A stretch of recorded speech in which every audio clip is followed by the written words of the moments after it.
Let's bring in ABC News contributor and former FBI agent Brad Garrett, as well as Mary McCord, former acting assistant attorney general for national security at the U.S. Department of Justice. Mary, let's start with you. DOJ says it has completed its review now, and it's identified a, quote, limited set of materials that potentially contain attorney-client privileged information. What does that mean, and how big of a deal do you think that is at this point? Well, as you know, the Trump team had requested a special master be appointed to actually review everything that was seized from Mar-A-Lago and make its independent assessment of whether there was not only any attorney-client privileged information, but also whether there was any executive privilege information.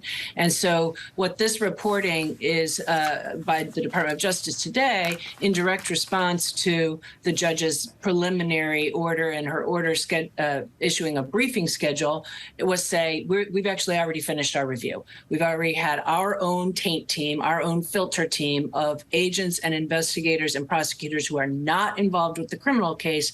They were in accordance with the procedures outlined in the search warrant approved by the magistrate judge.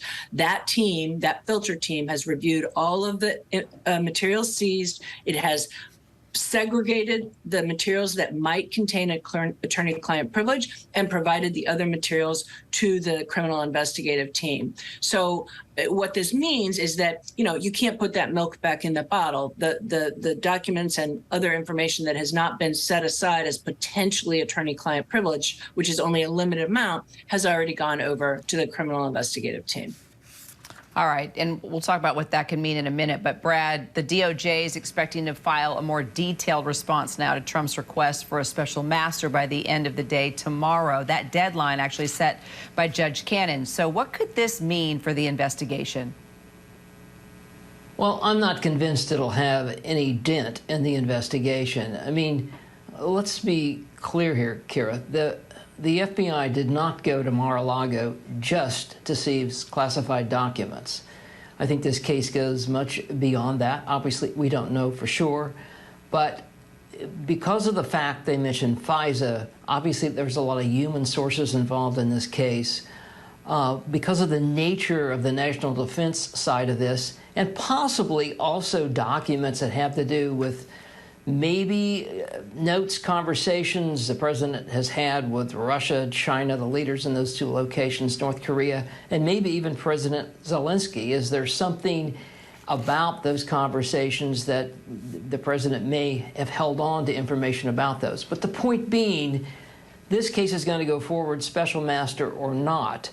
And I just suspect that the picture of this case, beyond just documents, we've yet to even see the beginning of that.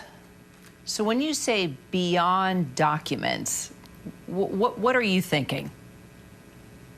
So beyond documents, let's just go sort of to a behavioral assessment quickly for a second. The motivations of a former president to take these documents. Did he take them just for keepsakes? Well, maybe. I'm skeptical of that, if it's true or not true. Did he take it for money? I mean, he does have a history, obviously, of making a lot of money. He likes to make deals. Could he use some of this information to negotiate deals with foreign nationals, foreign leaders, whatever it might be? Or, to go back to what I just said, is there reputational damage information in the documents that he had, mentioning that the countries I mentioned, including President Zelensky from Ukraine? So those are all avenues. And what we don't know is, do they already have that kind of information? Have they picked it up on FISA warrants? Have they picked it up from all of these people that apparently have provided information? I mean, look how much of this document's redacted when it goes to human sources. There are pages and pages. That means there's more than one person giving them information. So, Mary, in its motion calling for a special master to review the seized documents, as Brad mentioned, Trump's legal team directly cites the appointments of special masters following separate searches targeting former Trump allies. Remember the raid of Michael Cohen and also former attorney Rudy Giuliani. So how common are these special masters in your experience, and especially when handling investigations, and how effective are they? So they're more common in cases where you think that the seizure of information or seizure of evidence, either through a search warrant like we have here, or sometimes even through just subpoenas, where you actually have reason to believe there could be a substantial amount of attorney-client privileged information in that in what you've seized. And so when it's voluminous, when it's significant, sometimes a special master will be appointed. And, sometimes that's not a bad thing for the Department of Justice, because it's able to get some distance between itself and the independent outside reviewer who's making those initial assessments about what might be privileged and what isn't. It's also very, very common, though, for particularly in cases that involve classified information, for that filter team to be part of the Department of Justice. It's just carefully segregated, literally walled off from the criminal investigators, so that nothing that the filter team sees goes over to the transom to the criminal investigators until there's been an assessment about what, that there's no attorney-client privilege. So it's I would say still in a very minimal percentage of all of the cases the department is involved in, but it's not uncommon in massive cases where there might be a fair bit of attorney-client privileged information. One of the things that's very different about this is that in their initial motion for a special master, Trump's team didn't even seem particularly concerned about attorney-client privilege. They were more concerned about executive privilege.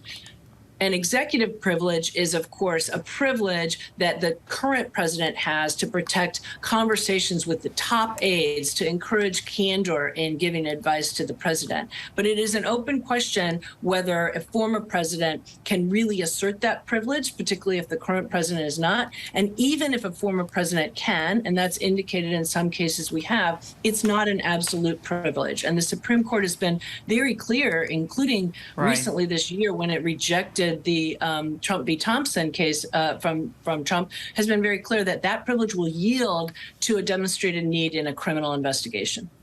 Well, stay tuned. We're going to follow it all. Brad Garrett, Mary McCord, thank you both so much.